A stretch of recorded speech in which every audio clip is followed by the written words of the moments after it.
dua saudara-saudari kita insya Allah ingin bersyahadat ya masuk Islam. Makanya semuanya tahan dulu. Nah, sudah Wisman Namo ya. Sila kenalan dulu ya. Sila. Assalamualaikum. Namanya siapa? Saya Siti Soleha. Saya dari Indonesia yang mau Oh, dampingin. Ya. Dari mana Indonesianya? dari Jawa Tengah Purbalingga. Ah, iya. Ini siapa putong hawa? Ini siapa putong hawa? Oke. Nah, lihat Indonesia. Ini siapa sama Minja? Nah, siapa?吴子安，你会说Indonesia? 不会Indonesia. Ini siapa sama Minja? 吴子安， Uza, namanya Uza. Dia. 你几岁啊？ 30. 这个面子有点滴水。 Kemana nanti kan? 台湾ya? Mandarin. Insya Allah. Cerita dulu sedikit kenapa mau masuk Islamnya, agak dibantu. Kenapa sih? Betulnya aku sih kacamata. Sama Bingkai. Dan ini mau cerita kenapa masuk Muslimnya. Ayo. Foto kami.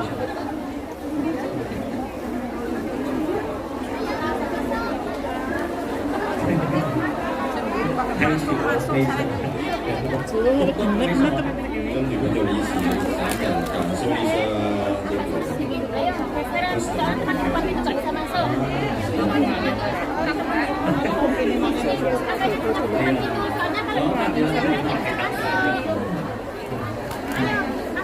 Sendiri banget bingung ada pemlebu masuk nang di sini.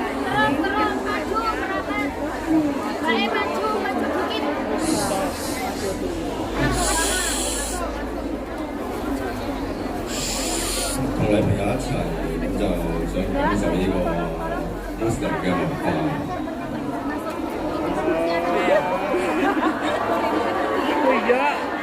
Baik, bismillah. Saudara yang mana siap belum menyimak? Kalian semua jadi saksinya ya. Bismillah. Ini ditayangkan berarti udah siap ya. Setiap hari harus sholat 5 waktu. Udah siap. Udah tahu semua konsekuensinya kan? Nah, 5 waktu. Terus setiap hari jadi harus bangun subuh. Dan yang paling penting satu, tidak ada paksaan. Tidak ada ya. Baik, bismillah insyaallah. Dengan sukarela berarti ya. Bismillah. Ya udah bismillah. Semuanya diam tenang biar kedengaran. Ya udah kita boleh mic-nya disiapin. Kita baca syahadat. Ya, saya bantu, saya tuntun ya. Bismillahirrahmanirrahim. Bismillahirrahmanirrahim. Asyhadu Asyhadu an an la ilaha illallah. an la Asyhadu asyhadu an la an la ilaha illallah ilaha illallah wa asyhadu wa asyhadu anna anna Muhammadan Muhammadan Rasulullah. Rasulullah. Ya berarti bimbing pakai kanton ya buat terjemahannya. Tahu terjemahan syahadat? Pakai kanton. Oh gitu ya. Ya udah. Karena dia pakai bahasanya ini. Tapi dia ngerti arti dari syahadat tadi dia. Pakai bahasa Inggris bisa. Ya udah. Coba dibaca terjemahan bahasa Inggrisnya. I bear witness. Pakai terjemahan bahasa Inggrisnya. Bisa nggak dia? Ayo udah. Kalau apa berarti sekali lagi aja ya. Sekali lagi yuk. Bismillahirrahmanirrahim. Bismillahirrahmanirrahim. Asyhadu Asyhadu an la alla ilaha illallah ilaha illallah wa asyhadu wa asyhadu anna anda Muhammadan Muhammadan Rasulullah. Rasulullah. Alhamdulillah. Kita sama-sama doain ya. A'udzubillahi minasyaitonirrajim. Bismillahirrahmanirrahim. Allahumma shalli ala sayyidina wa habibina wa syafiina wa maulana Muhammad. Wa sallim radhiyallahu tabaraka ta'ala an kulli sahabati Rasulillah ajma'in. Bismillahirrahmanirrahim. Hamdan syakirin, hamdan na'imin, hamdan yuafi ni'amahu wa yukafi mazidah. Ya Rabbana lakal hamdu kama yanbaghi li jalali wajhikal karim wa 'azimi sultanik. Allahumma shalli ala sayyidina Muhammad wa ala ali sayyidina Muhammad. La ilaha illa anta subhanaka inni kuntu minadh dhalimin. Allahumma ighfir lil muslimina wal muslimat wal mu'minina wal mu'minat al ahya'i minhum wal amwat. Ya Allah, tanamkan iman kuat Islam sampai kepada saudara kita ini sampai akhir hayatnya ya Allah. Dia istiqomah dalam meniti jalan Islamnya ya Allah. Dan Kau ridhoi dia untuk wafat dalam keadaan kelak husnul khatimah ya Allah. Dan juga ya Allah berikan hidayah kepada orang-orang tersayangnya untuk segera menyusul masuk ke dalam Islam juga ya Allah. Berikan dia jodoh yang terbaik, pasangan terbaik, keturunan yang solih-solihah, rezeki yang barokah, ilmu yang barokah, lingkungan yang baik yang membuat dirinya tambah takwa kepadamu ya Allah. Dan istiqomahkan kami semua yang menjadi saksi agar teguh iman Islamnya sampai akhir hayat kita semua. Rabbana atina fid dunya hasanah wa fil akhirati hasanah wa qina adzabannar. Subhana rabbika rabbil izzati amma yasifun wa salamun alal mursalin walhamdulillahi rabbil alamin. Sunnahnya kalau ada yang malam itu diberikan hadiah biasanya. Silakan, adanya apa aja. Lagi bawanya apa peci apa silakan ya, apapun silakan nanti ya. Muslim bikin saya tambah dekat sama Allah atau enggak? Coba disuruh pilih ya, disuruh pilih. Kenapa kibasnya dibikin geleng-geleng? Sebelum kibasnya geleng-geleng, ibunya aja gini-gini dulu. Gak bisa masuk angin kena kepala, dia geser atau kabutan. Dan gimana minta tolong itu Pak itu ya, biar supaya tidak teralihkan perhatiannya. Dan saya ngomong yang lain ngomong nggak beradu ya. Dan suara saya emang kecil.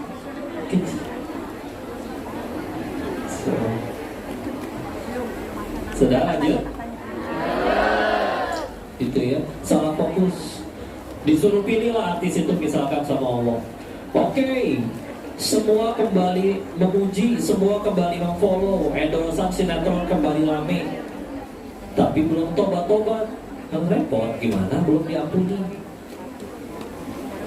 Pasti ada aja masalah lainnya.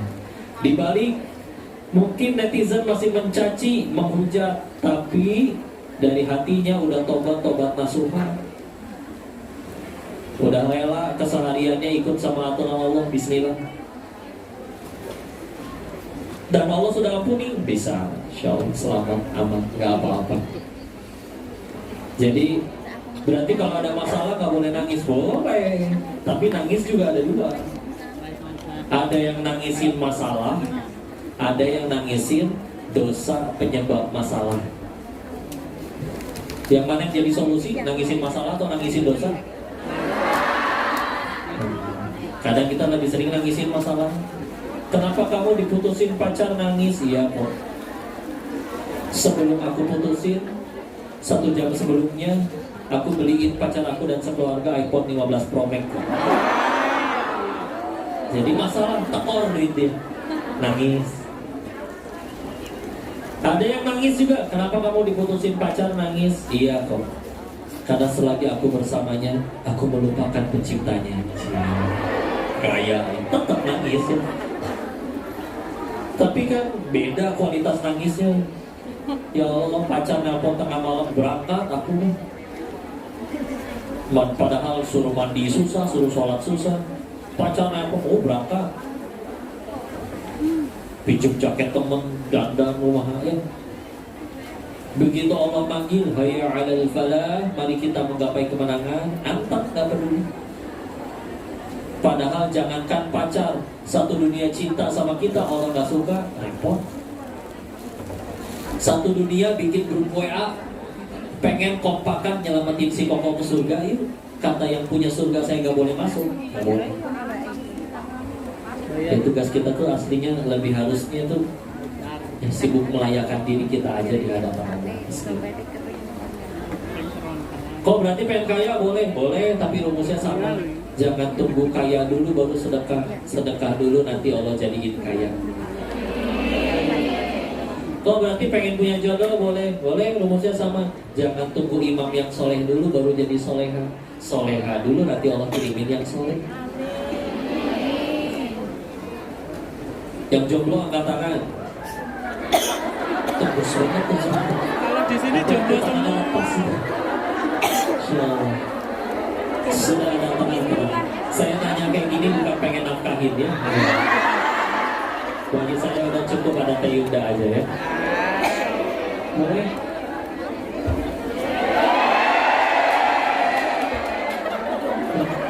Biasa aja belum. Ini yang jomblo ini. Masya Allah.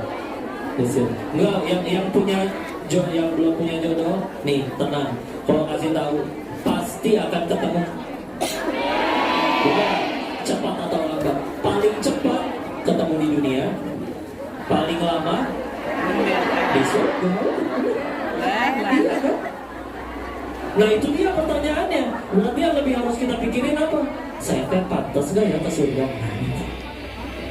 Karena ada yang lebih sibuk nyari jodoh sampai ngelupain gak peduli surganya kayak gimana. Aduh yang penting dia jadi jodohku, gak apa-apa deh di DP-in dulu. Punten, mohon maaf ya. Tapi tetap hidayah Allah tetap bisa datang. Suatu saat bisa jadi mereka yang lebih takwa daripada kita. Mudah ya Allah. Ya. Kalau istilahnya, jadi kayak begitu. Yang minta keturunan, saya pernah bilang ya ke Teh Yunda, doain kami ya, ayo masih berikhtiar pengen punya keturunan. Paling cepat kita pasti ketemu sama anak kita. Paling cepat ketemu di dunia, paling lambat ketemunya di surga.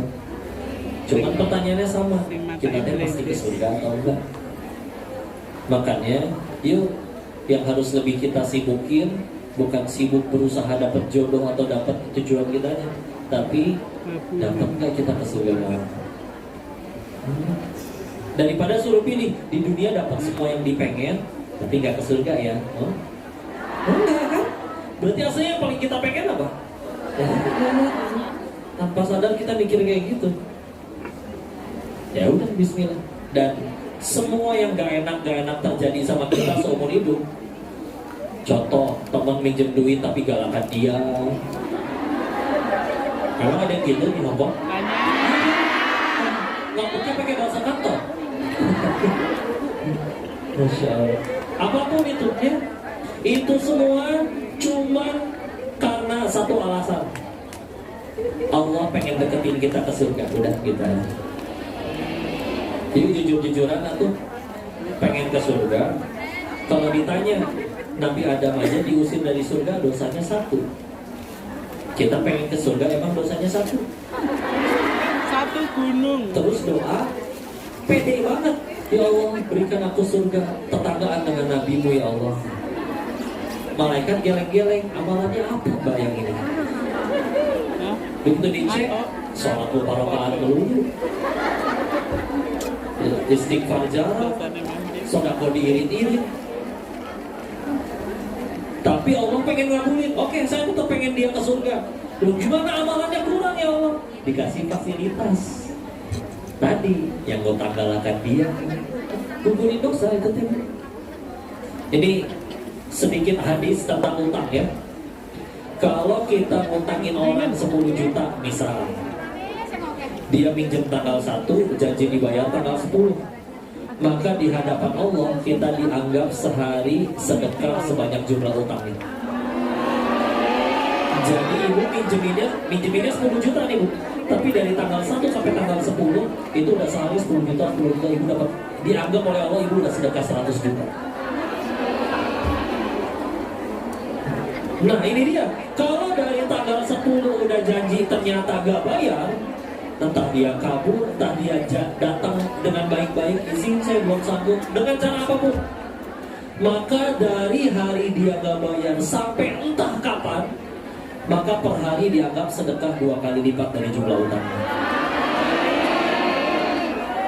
Jadi kalau misalkan ada yang utang 10 juta dan dia udah nunggak 18 tahun, berarti hitungannya sehari dianggap sedekah 20 juta dikali 18 tahun. Jangan dikali 18 ya, 18-nya dikali 365 dulu. Tahu-tahu meninggal. Tipe ya. Kan kalau di Surabaya ada jalan namanya Menanggal. Nah, menanggalnya nggak tahu husnul khotimah atau enggak. Nih, meninggal bisa jadi tahu-tahu loh. Ya Allah, kenapa sedekah saya sebanyak ini? Kan ada yang hutang nggak dibayar-bayar. Akan ada hari kita malah berkata, alhamdulillah dia nggak bayar. Semangat ngutangin orang mulai hari ini.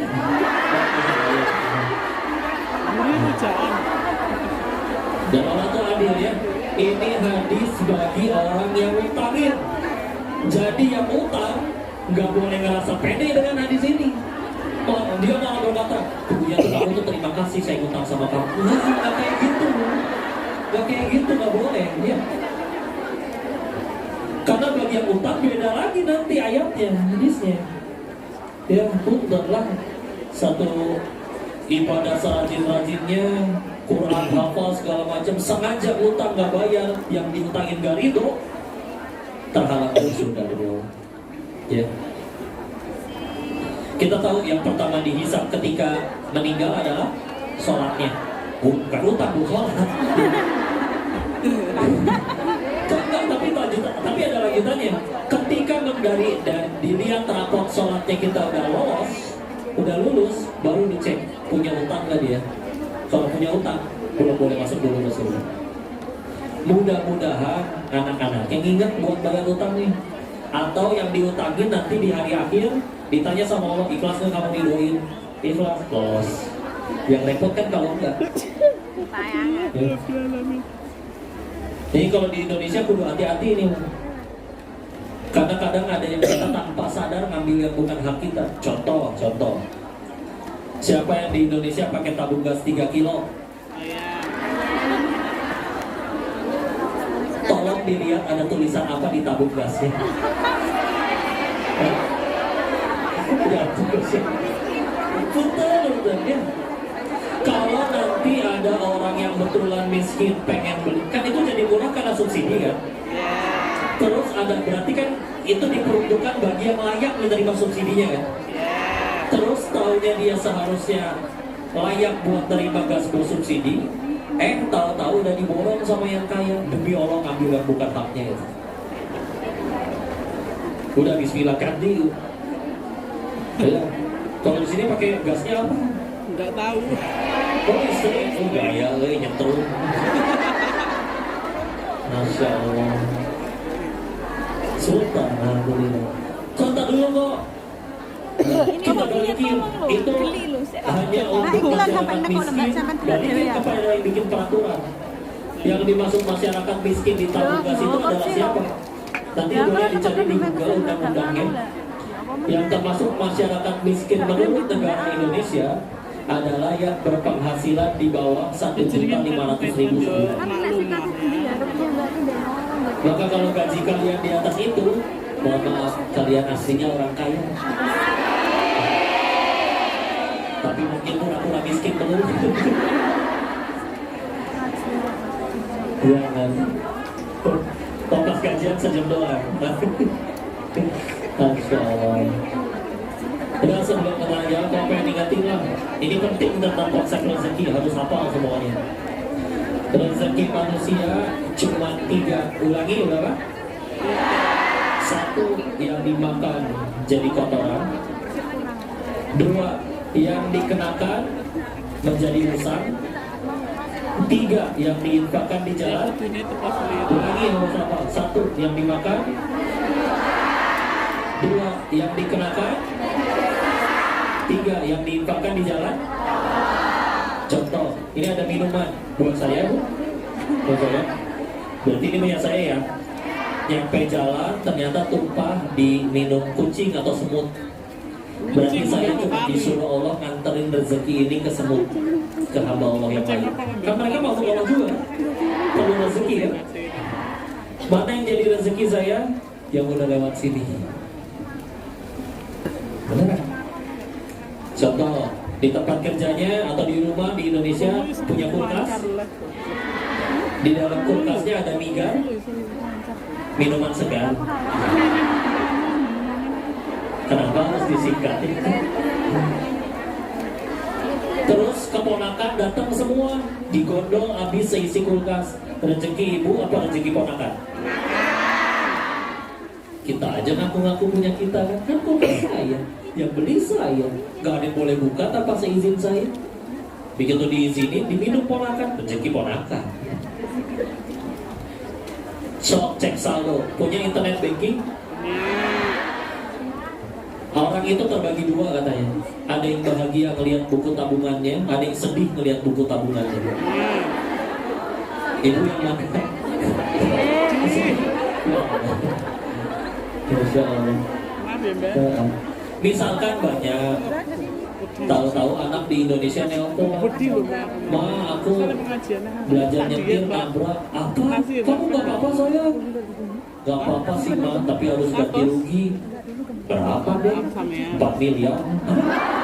Kamu nabrak apa? Nabrak BMW 7. Pilih-pilih dong kalau mau cilaka deh. Nah, gimana caranya pilih-pilih? Ternyata rezeki bengkel. Yang mana rezeki kita? Yang udah lewat sini, baru jadi rezeki kita. Beneran? Ya. Ini dikasih nih belum? Oh ini belum tentu dibawa pulang. Karena gimana coba diminum semua? Pasti saya bolak-balik toilet nanti. Belum gulanya. Tahu-tahu gembil nantinya. Diminum semua nggak mungkin. Kalau nggak saya bawa, pasti ada yang minum. Rezeki dia udah, ya. Udah tenang aja. Udah ada yang ngatur. Saya, bapak-bapaknya cuma satu.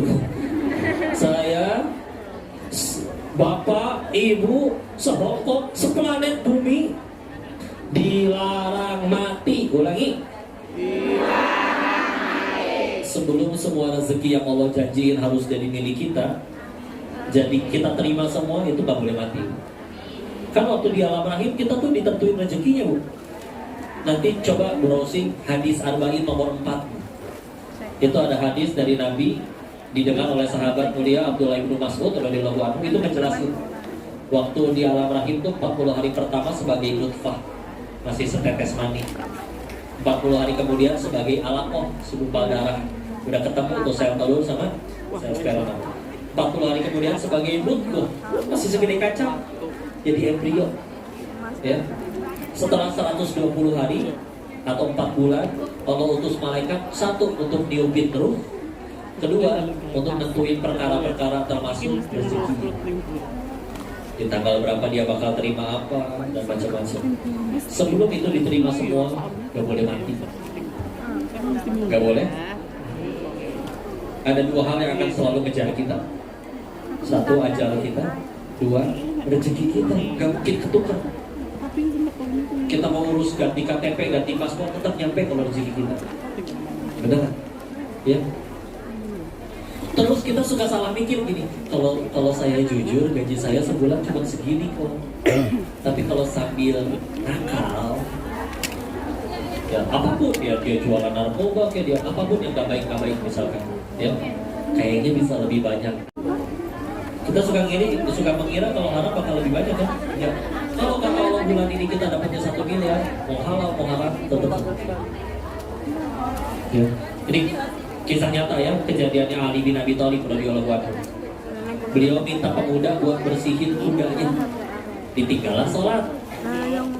Beres sholat, kudanya ada. Pemuda dan dudukan kudanya hilang. Maka bertanyalah Nggak usah suzon, beliau bilang nggak usah suzon, langsung aja datang ke toko kuda pengen beli celana baru. Nyampe ke beberapa toko, berhenti karena ngeliat kayak kenal tuh celana. Maka ditanya ke yang punya toko, Bapak dapat dari mana, Pak? Oh, ini tadi ada pemuda yang jual. Bapak bayar berapa, Pak, kalau boleh tahu? 1 dirham. Kata Sayyidina Ali dalam hatinya, demi Allah yang jiwaku berada dalam genggamannya, beres sholat aku juga mau kasih 1 dirham. Tapi apa yang dipikirin si pemuda? Lama nih sholat, sahabat Nabi teh kalau sholat pasti lama. Jadi ya udahlah, daripada lama nungguinnya, 1 bisa dapat duit lebih cepat kalau dicuri. 2 bisa jadi dikasihnya lebih mahal. Belum tuh saya dikasih duit, tadi gak bilang apa-apa. Dibawa ke semua toko, kata Allah rezekinya 1 dirham. Keliling berapa toko semuanya nggak ada yang nawar lebih. Kalau mau enggak. Kalau mau ini 1 dirham, kalau enggak udah sana bawa pergi lagi. Karena daripada nggak laku, udah. Tapi apa hasilnya? Lihat, dia dapat 1 dirham plus dosa. Kalau dia sabar, dapat 1 dirham plus pahala. Betul kan? Tapi kok aku jual narkoba, misalkan aku open BO, misalkan apapun itu ya. Ini beneran dapat loh uangnya loh. Kata Allah nggak jadi rezeki kita. Enggak. Kan tadi kan rezekinya udah ketelan doang. Kalau misalkan belum ketelan, Allah pengen ambil, gampang, sakit. Dokter berarti rezeki dong. Beli obat, rezeki apotek. Ya. Mobilnya rusak, rezeki bengkel. Tapi soalnya dikirim nih Indo. Dan lain-lain. Udah sekarang ya. Seperti itu ya, Masya Allah. Ini banyak kejadian seperti itu. Ada juga yang teman koko waktu di Thailand, ya dia salah jalan terus jadi bandar narkoba, tapi rajin aku. Gak suka main judi, gak suka main perempuan. Dia pengen nanti pulang ke Indonesia nyenengin ibunya. Setelah 5 tahun udah punya segala-galanya, ruko, rumah apa segala macam. Tahu-tahu dikhianatin, ditangkap polisi. Dia nenggok lah sama polisi yang nangkap. Saya bilang oknum ya, karena masih banyak polisi yang soleh juga masih banyak. Tapi ini ada oknum. Dia nenggok, dan ketika nenggok, yang diminta sama polisinya itu setara dengan tabungan dia 5 tahun jadi bandar narkoba. Reno toh. Bebas sih bebas, tapi ngelaku. Kumpulnya jadi Mbak, apa selama ini 5 tahun direkam? Lewat tuh, sempet nikmatin. Cuma dari rezeki haram buat waktu itu. Kalau belum lewat sini, Kalau Laos, ya. kemudian Laos. Terus, tahu cerita bapak-bapak jatuh ke sumur? Ada bapak-bapak jatuh ke sumur. Dia minta tolong turunin apa namanya tuh? Timba kere. Iya, diturunin kere aneh. Terus orangnya naik biar tenang, dikasih minum susu. Pas sudah tenang baru cerita, Bapak kenapa bisa jatuh? Gak tahu saya juga. Bentar ya, saya peragain. Saya tadi berdiri sini nih. Terus jatuh lagi. Ya. Lah. Begitu jatuh lagi Bu, tapi yang jatuh yang kedua, mohon maaf, meninggal. Apa hikmahnya? Bapak tadi masih punya rezeki 1 gelas susu lagi. Udah nyampe tempat matinya pun naik lagi ke atas jemput. Kalau udah habis semua rezekinya baru boleh mati. Gak bisa. Jadi kalau aku tidak kerja di Hong Kong, gimana rezeki? Oh enggak, asli ada, tenang aja. Kita udah terkapar di kasur nggak bisa ngapa-ngapain, kata Allah ada rezekinya, infus masuk. Lagian rezeki bukan cuma gaji, betul? Kebalikannya juga gitu. Ada orang yang saya mau menyerah dengan hidup kok. Dia tiduran di rel kereta, keretanya lewat masih gak mati, coba bayangin. Iya kan?